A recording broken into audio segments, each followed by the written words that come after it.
大家好，大家平安。雖然農曆新年年初一已經過咗2個月，但係祝賀嘅話語永遠都不會遲。俗語話有心不怕遲，祝賀嘅說話天天都可以用得上。在春節期間，每個人都會對自己嘅親朋好友說上幾句吉祥嘅四字詞語嚟彼此祝賀對方。近幾年我喜歡上新春賀語裏邊嘅一個字，就係個福字。有人仲把個福字倒掛添，因為貪圖佢嘅諧音福到，意味着福氣會源源不絕嘅自動嚟，或者送到自己嘅家中。我喜歡呢個福字係因為喺新約聖經裏嘅馬太福音第5章裏邊，耶穌喺山上把8福嘅訓言講俾佢嘅門徒們同埋登山聽道嘅人。呢8福就係：虛心的人有福了，因為天國是他們的；哀慟的人有福了，因為他們必得安慰；溫柔的人有福了，因為他們必承受地土；飢渴慕義的人有福了，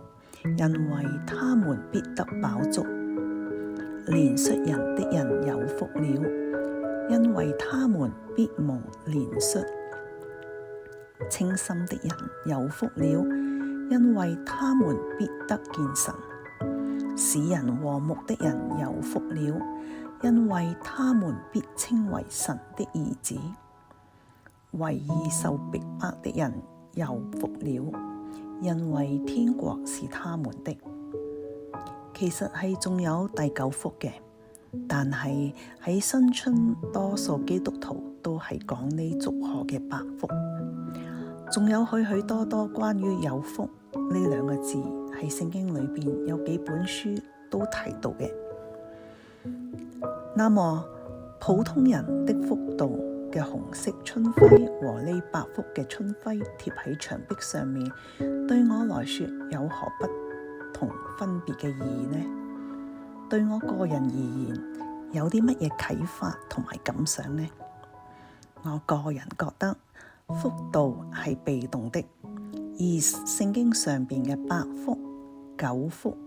或是更多嘅福是主動的。我已經把這8福放在手機裏邊，貼喺家中嘅牆壁上面，或者係背誦落嚟，放喺腦中或者心坎中。咁樣嘅目的係要嚟晝夜提醒或者反省自己有冇盡心盡力盡意遵照耶穌基督曾經喺山上嘅訓言，同埋耶穌教導人們如何獲得上等嘅福分。好啦，最後謹祝大家與及家人們新年蒙恩蒙福，身體健康快樂。再引用聖經裏嘅申命記28章6節嚟追加祝賀：你出也蒙福，入也蒙福。多謝大家收聽收睇，下次再見，拜拜。